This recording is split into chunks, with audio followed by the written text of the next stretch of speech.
வணக்கம் ஜோசியரே. அடடே, நீங்களா? வாங்கம்மா, உட்காருங்க.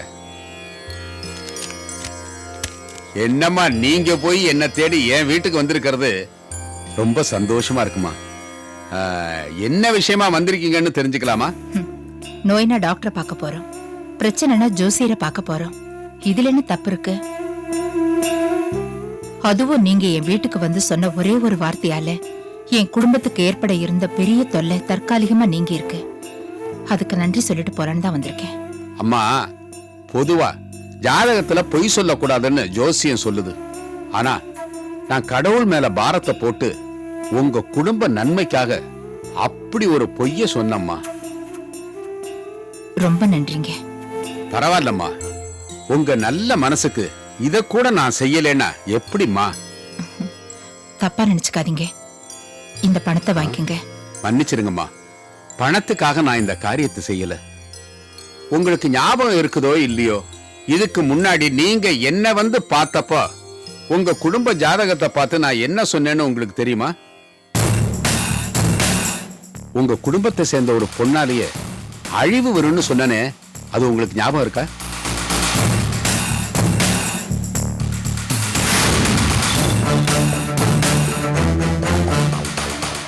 உங்க குடும்பத்துக்கு பகை வெளியே இல்ல, உள்ளுக்குள்ளேயே இருக்கு. அதுவும் ஒரு பெண்ணால. நல்ல ஞாபகம் இருக்குங்க. அன்னைக்கு இருந்த சூழ்நிலையில அது யாருன்னு என்னால சொல்ல முடியல. ஆனா இன்னைக்கு அது யாருன்னு நீங்களே நல்லா தெரிஞ்சிருப்பீங்க. நல்லா தெரியுதுங்க. ஆனா என்னால ஒண்ணுமே பண்ண முடியலையே. நம்மால ஒண்ணும் பண்ண முடியாதும்மா.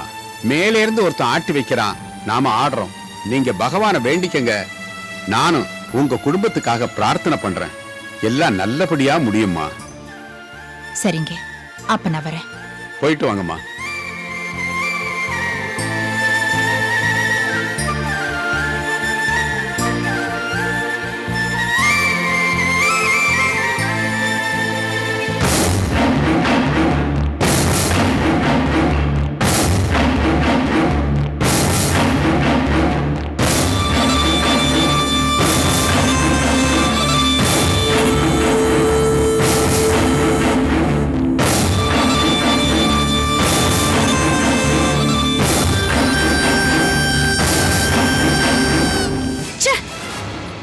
நான் போட்ட பிளான் பிரகாரம் தான் நடந்தது. கடைசி நிமிஷத்துல அந்த ஜோசிக்காரன் வந்துட்டு எல்லாத்தையும் கவுத்துட்டான். அந்த கிழவனும் ரெஜிஸ்ட்ரேஷன் தள்ளி வச்சிட்டாரு. ஆனா ஒண்ணு, அந்த ஜோசிக்கார பேசினதெல்லாம் பார்த்தா அவனா பேசின மாதிரி தெரியல. எல்லாம் அந்த கிழவி சொல்லி கொடுத்திருக்கான். எப்படி சொல்றீங்க? பின்ன என்ன சார், இதெல்லாம் என்னோட டெக்னிக். ஏன் டெக்னிக்க கண்டுபிடிக்க எனக்கு என்ன கஷ்டமா? ஏமா, அந்த வீட்ல ஒரு சின்ன துரும்பு அசையணும்னா கூட உங்ககிட்ட பர்மிஷன் கேட்டு தான் அசையும்னு கேள்விப்பட்டிருக்கேன். இவ்வளவு பெரிய விஷயம் நடந்திருக்கு, உங்களுக்கு தெரியலன்னா? சார், அந்த கேள்விக்கு இவ்வளவு அறிவு இல்ல. இதெல்லாம் அந்த சாந்தி பண்ற வேலை. இப்பதான் ரெண்டு பேரும் அப்படியே குழைறாங்களே. நான் இப்ப போடுற பிளான் எல்லாமே கடைசி நிமிஷத்துல நடக்க மாட்டேங்குது. அதுக்கு என்ன பண்றதுன்னு எனக்கு தெரியல. இதுக்கு நீங்க தான் ஒரு வழி சொல்லணும்.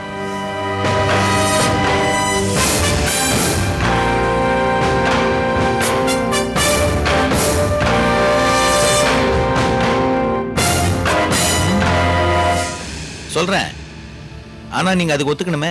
என்னன்னு சொல்லுங்களேன். ஏற்கனவே சொன்ன விஷயம்தான். இந்த ஆர்கே இண்டஸ்ட்ரீஸ்க்கு நான் பார்ட்னரா வரதை பத்தி பேசிட்டு இருக்கேன். அப்கோர்ஸ், நான் பார்ட்னரா வரணும்னா ஆர்கே ஒத்துக்குவாரா மாட்டாரா ஒரு சின்ன சந்தேகம் இருக்கு. ஆனா நான் இந்த கம்பெனிக்கு ஒரு கார்ப்பரேட் அட்வைசரா, ஒரு கன்சல்டன்ட்டா வரலாம் இல்லையா? என்ன சப்போஸ் நான் அப்படி ஒரு கன்சல்டன்ட்டா உள்ள வந்துட்டேன்னா படிப்படியா ப்ரொசீட் ஆயிடுவேன். நான் வெளில இருந்து ஆதரவு கொடுக்கறத விட உள்ள இருந்து ஆதரவு கொடுத்தேன்னா அதுக்கு வேல்யூ அதிகம். நான் உள்ள வந்துட்டேன்னா அதுக்கப்புறம் நம்ம திட்டங்களை எல்லாம் ரொம்ப சுலபமா செயல்படுத்திடலாம். எஸ்.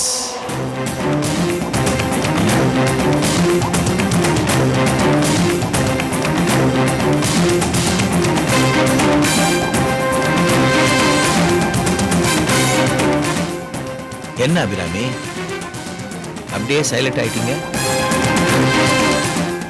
ரைட், நீங்க சொல்ற பிளானும் நல்லா தான் இருக்கு.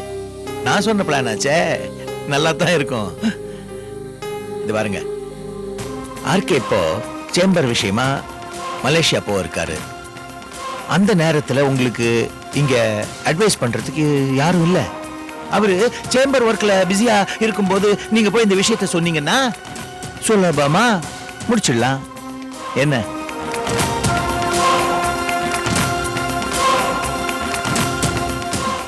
ஓகே, அதுக்கு நான் உடனே ஏற்பாடு பண்றேன்.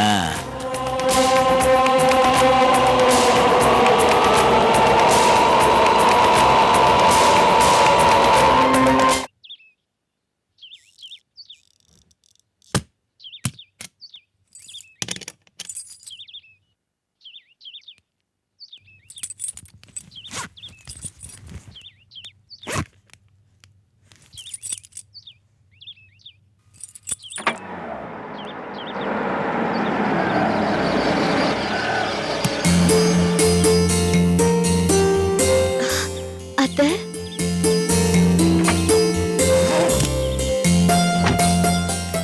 அத்தை வாங்க அத்தை. சாந்தி, நீ ஆபீஸ்க்கு புறப்பட்டுட்டியாமா? ஆமா. சரி, நான் சாயந்தரமா வந்து பேசிக்கிறேன். என்ன அத்தை, உங்களை விட எனக்கு வேற என்ன முக்கியமான வேலை இருக்கு? உள்ள வாங்க.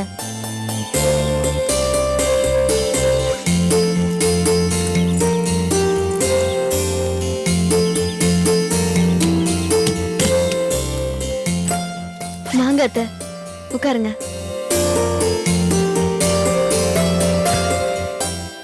சொல்லுங்க அத்தை. ஒண்ணு இல்லம்மா, நீ கொடுத்த ஜோசியர் ஐடியா பிரயோஜனமா இருந்தது. ஜோசியர் சொன்னதை கேட்டு உங்க மாமா ரெஜிஸ்ட்ரேஷன் சம்பந்தமான வேலையெல்லாம் ஒதுக்கி வச்சுட்டாரு. ரொம்ப சந்தோஷம் அத்தை. இந்த மாதிரி அப்பப்போ எனக்கு யோசனை சொல்லிக்கிட்டே இருமா. ஏன் கண்ணு திறந்த மாதிரி உங்க மாமாவையும் உன் புருஷனையும் அந்த அபிராமி பிசாசு கிட்ட இருந்து மீட்டுடுமா. அத்தை, நீங்க என்ன புரிஞ்சுக்கிட்டதே எனக்கு பெரிய வெற்றி. நீங்க என் பக்கம் இருக்கிறது எனக்கு பெரிய பலம். நீங்க எனக்கு துணையா இருக்கும் போது நான் எல்லாத்தையும் சுலபமா சீக்கிரமா சமாளிச்சிருவேன். இந்த நம்பிக்கையான வார்த்தை ஒண்ணு போதும். நான் கிளம்புறேம்மா. இருங்க அத்தை, அதுக்குள்ள கிளம்புறேங்கிறீங்க. இருங்க, நான் போய் காஃபி கொண்டு வரேன். பரவாயில்லம்மா, ஒண்ணு வேண்டாம். அத்தை, நீங்க எதுக்கும் அபிராமி கிட்ட கொஞ்சம் ஜாக்கிரதையாவே இருங்க. என்ன கொன்னுடுவாளா? அப்படிலாம் சொல்லாதீங்க. கொன்னாலும் பரவாயில்லம்மா, அப்பவாவது என் வீட்டுக்காருக்கு அவ எப்படிப்பட்டவன்னு தெரியும்ல.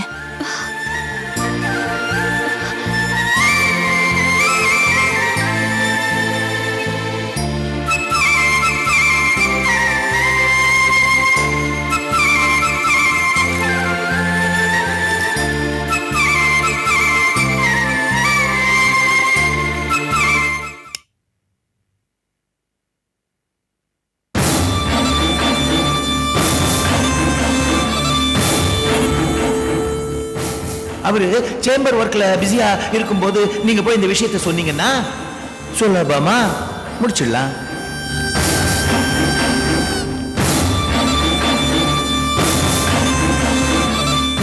மாமா, என்ன? இல்ல, ஆபீஸ் விஷயமா உங்ககிட்ட கொஞ்சம் பேசணும். நீங்க பிஸியா இருக்கீங்கன்னு நினைக்கிறேன். நாளைக்கு காலைல பேசிக்கிறேன். காலையில டைம் இருக்காது, மலேசியா போறேன்ல. ஆமா, அது நாளைக்கு இல்ல. நான் மறந்தே போயிட்டேன் மாமா. ஆபீஸ்ல தலைக்கு மேல வேலை இருக்கு. அதனால தான் நான் உன்னை டிஸ்டர்ப் பண்ணல. அப்போ நீங்க நாளைக்கு என் கூட ஆபீஸ்க்கு வர முடியாதா? எப்படிமா முடியும்? நான் தான் மலேசியா போறேனே. மாமா, சில இம்பார்ட்டன்ட் மேட்டர்ஸ் இருக்கு.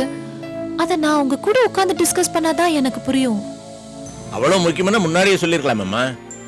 என்ன பண்றது மாமா, உங்க மூத்த பையன் பண்ற ஒவ்வொரு காரியமும் நம்ம கம்பெனிக்கு எதிராவே இருக்கு. அவர் பாட்டுக்கு டெவலப் ஆயிட்டே போறாரு. உங்களை மாதிரி எனக்கு உதவுறதுக்கு ஒருத்தர் வேணும். அதுவும் நீங்க ஊர்ல இல்லாதப்போ எனக்கு அட்வைஸ் பண்ண ஒருத்தர் கிடைச்சா நல்லா இருக்கும். நீங்க பாட்டுக்கு டெல்லி கால்கட்டான்னு பறந்துட்டு இருக்கீங்க, இப்ப மலேசியா போறீங்க. நான் என்ன பண்றது? நான் யார்கிட்ட யோசனை கேட்பேன்? மாமா எனக்கு ஒரு யோசனை, தப்பா இருந்தா சொல்லுங்க. எதுவா இருந்தாலும் சொல்லுமா, எனக்கு நேரம் அது. உங்க ஃப்ரெண்டு ஸ்ரீனிவாசன நான் ஹெல்ப்புக்கு கூப்பிடலாமா? கூப்பிடலாம், ஆனா அவன் ரொம்ப பிஸியாச்சே. அவர்தான் உங்களோட சேர்ந்து. One second.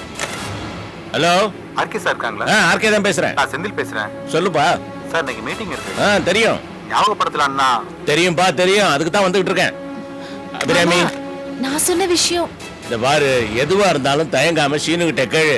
அவன் ரொம்ப எக்ஸ்பீரியன்ஸ் ஃபெலோ, எந்த ப்ராப்ளம் வந்தா சால்வ் பண்ணி கொடுப்பான். தயங்காம அவனை கேளு. சரி மாமா, நான் Okay. ஸ்ரீனிவாசன் சார் கிட்ட பேசிக்கிறேன்.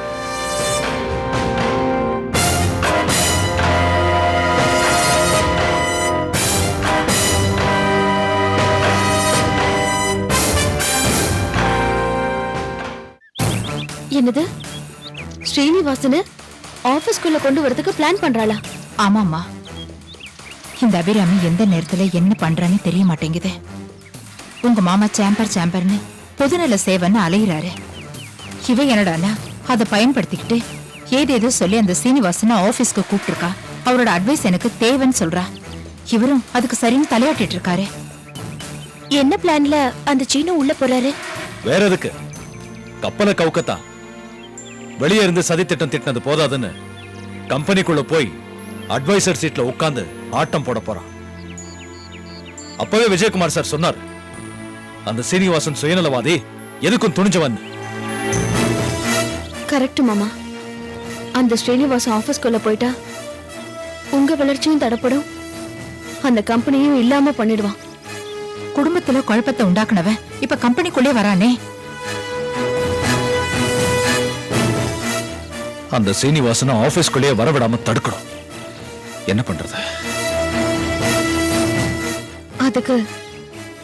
அதுக்கு ஒரே வழிதான் மாமா இருக்கு. என்ன சாந்தி அது? சொல்லு சாந்தி.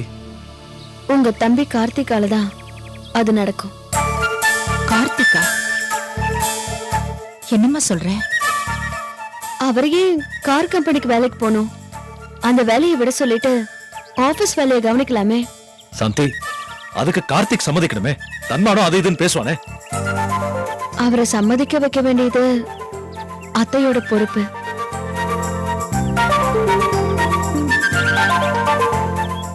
உங்க புள்ள ஆபீஸ்க்குள்ள வந்தாதான் அபிராமியும் ஸ்ரீனிவாசனும் போட்ட திட்டத்தை முறியடிக்க முடியும். அதுக்குதான் சொல்றேன். நல்ல யோசனை தாமா. ஆமாம்மா, நீ இதை உடனே செயல்படுத்தணும். இத பத்தி உங்க அப்பா கிட்ட பேசுறேன். வரேன். சரிங்க அத்தை.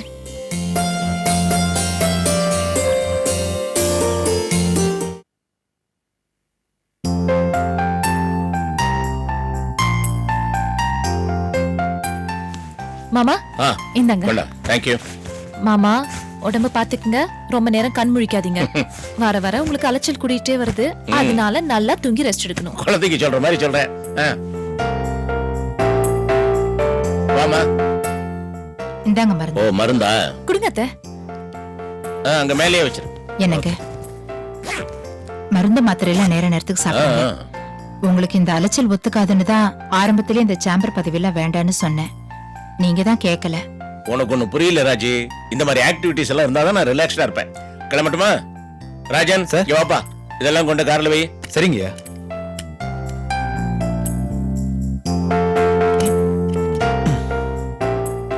சரி, நீங்க எல்லாம் வீட்டை ஜாக்கிரதையா பாத்துங்க. பாத்து போங்க. சரி தம்பி. ஆ, என்னப்பா, கிளம்பிட்டீங்களா? கிளம்பிட்டேன். அப்பா. சரி சரி சரி, ஏற்கனவே இவங்க எல்லாம் நிறைய அட்வைஸ் கொடுத்துட்டாங்க, நீ வேற ஆரம்பிக்காதப்பா.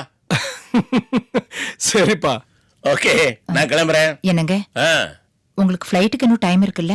இருக்கு. ஏ இல்ல, வந்து கார்த்திகை பத்தி உங்ககிட்ட ஒரு விஷயம் பேசணும். கார்த்திக் பத்தியா?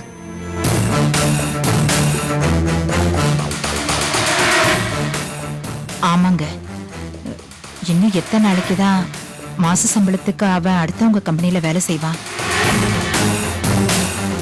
அத நினைச்சா எனக்கு கஷ்டமா இருக்குங்க. சரி, இப்ப அவனை என்ன பண்ணுங்கிற? இவனும் மனுஷனா உங்களை மாதிரி உயர்ந்து காட்டணும். மாச சம்பளம் வாங்கிட்டே இருந்தா வயசுதான் வளரும், வாழ்க்கை வளராதுங்க. இதை விட பெரிய அவமானம் வேற ஒண்ணும் இல்லைங்க. அம்மா, என்னம்மா அது? எங்கிருந்தோ நீ கூட்டிட்டு வந்தியே சாந்தி, அவ ஏதோ கம்பெனி நடத்துறாளாமே, அவ எப்படி நாளுக்கு நாள் வளர்றா? அவளை விட நீ புத்திசாலி, அவளை விட நீ அதிகமா உயர்ந்து காட்ட வேண்டாமா? வெறும் கோடீஸ்வரன் மகன்னு பேர் இருந்தா மட்டும் போதுமா? இப்ப என்ன, அவனுக்குன்னு தனியா ஒரு கம்பெனி ஆரம்பிக்க சொல்றியா? நீங்க வேற, நம்ம கிட்டே 10 கம்பெனி இருக்கே.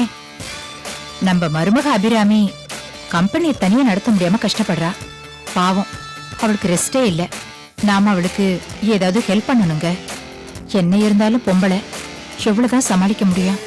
ஐயோ, எனக்கு ஒன்றும் கஷ்டம் இல்லையே. நீ அப்படிதான் பெருந்தன்மையா சொல்வ.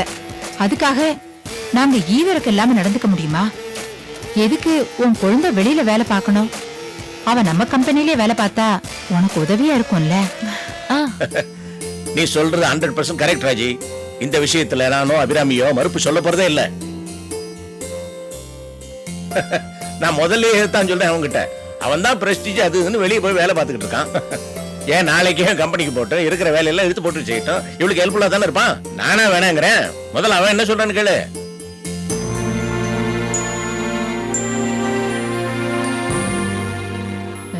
என்னங்க அவங்கிட்ட போய் கேட்டுக்கிட்டு? போடானா போறான். உங்க பேச்ச மீறவா போறான்? அதுவும் அன்னைக்கு உதவணும்னா தயங்கவே மாட்டான். இல்ல அபிராமி? ஆமா அத்தை. அவனுக்கு என்ன விட அவங்க அண்ணி மேலதான் பாசம் அதிகம்.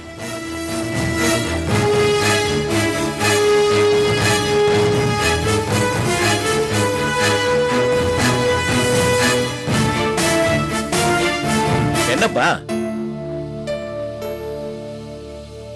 ஒண்ணுமே சொல்ல மாட்டேங்கிற? உங்க அம்மா இவ்வளவு ஆங்ஷியஸா இருக்காங்கல்ல?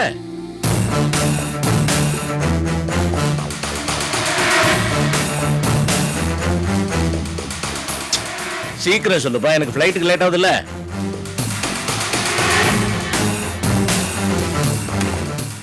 சரிப்பா, நீங்க சொல்றபடி செய்றேன். அப்படி சொல்லு. இப்பதான் நீ என் புள்ள. தேங்க்ஸ்பா. ஓகே கண்ணா, நாளைக்கே நீ நம்ம ஆபீஸ் போற எல்லா ரெஸ்பான்சிபிலிட்டியும் எடுத்துக்கிறேன். அபிராமிக்கு ஹெல்ப்ஃபுல்லா இருக்க. சரிதானம்மா? உன் பாரம் இனிமே பாதி குறைஞ்சது. என்ன Raji, are you happy? Karthik, அன்னிக்கிட்ட ஆசீர்வாதம் வாங்கிக்கப்பா. ஐயோ வேணாப்பா. Okay, well done. அந்த சந்தோஷத்தோட நான் ஏர்போர்ட் கிளம்புறேன். ஜாக்கிரதை. நானும் வரேன்பா.